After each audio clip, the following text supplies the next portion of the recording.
Hello everyone, my name is Dhruv Upadhyay and you are watching DU Talks. So आज का हमारा topic है past. Friends, कई लोग ऐसे होते हैं कि जो उनके पास्ट को नहीं भूल पाते. उनको उनका पास्ट बहुत परेशान करता है और उनके रीजंस बहुत अलग अलग होते हैं. सबके पास्ट के याद रखने का रीजंस बहुत अलग अलग होता है. जैसे कि किसी के पर्सनल रिलेशंस, किसी के फैमिली रिलेशंस, किसी के फ्रेंड्स के साथ रिलेशंस, किसी का बहुत डेंजरस एक्सीडेंट या इंसिडेंट हुआ हो. सो हमारी जो मेमोरी है, वो जो पास्ट है, वो तो सिर्फ एक मेमोरी है, पर वो कंप्यूटर की तरह नहीं है कि जिस पे हम डिलीट बटन दबाए और वो डिलीट हो जाए. वो तो हमारे दिमाग के अंदर इनबिल्ट फिट है और वो कभी डिलीट नहीं हो सकता. सो हमें उसमें से सिर्फ एक सीख लेनी है. हम उसको सिर्फ सोच के बैठे रहेंगे और हम सोचते ही रहेंगे उसको कि यार ऐसा हो गया था, यार वैसा हो गया था, तो उसका कोई तोड़ नहीं है. अगर आपको वो पास्ट से आपको छूटना है तो उसका सिर्फ एक ही उपाय है कि आप उसे सिर्फ एक बुरी याद की तरह ना ले, उसमें से कुछ सीखे.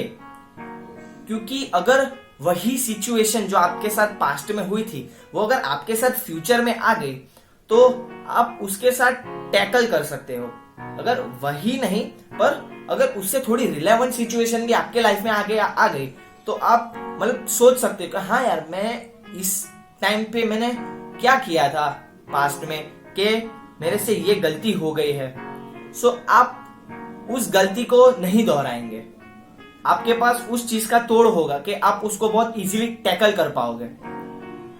चलिए फ्रेंड्स, एक स्टोरी सुनते हैं. एक लड़का था, बहुत पैसे वाला था और उसके फादर जो है वो फिल्म एक्टर भी थे, प्रोड्यूसर, डायरेक्टर और पॉलिटिशियन भी थे. उनका बेटा जब उसकी फर्स्ट फिल्म आने वाली थी तब वो बुरी संगत की वजह से कुछ बुरे काम करने लगा था. बुरे काम इट मीन्स के वो ड्रग्स लेने लगा था, अल्कोहल लेने लगा था. फिर उनपे बहुत सारी प्रॉब्लम्स भी आई थी उनके लाइफ में.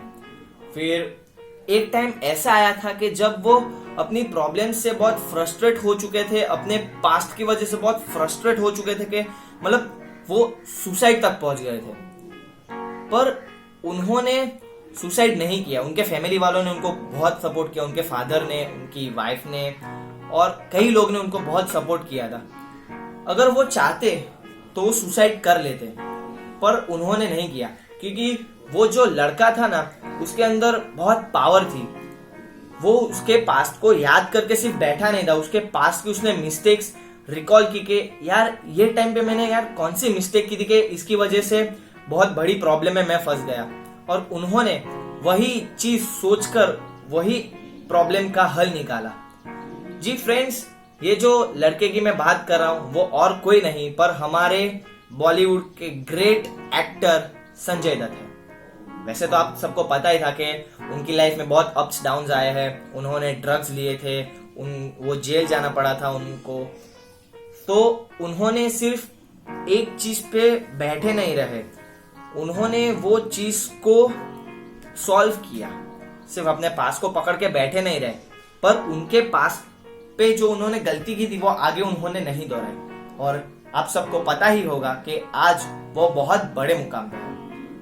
सो फ्रेंड्स, मैं ऐसा कहना चाहता हूं कि अपने पास को सिर्फ एक प्रॉब्लम ना समझे, उसमें से एक लर्निंग ले कि अगर वही चीज आपके पास आगे आ गई तो आप उसको टैकल कर पाओगे. सो फ्रेंड्स, ये जो मेमोरीज होती है वो बुरी या अच्छी नहीं होती. सब में से कुछ ना कुछ तो हमें सीखना मिलता ही है.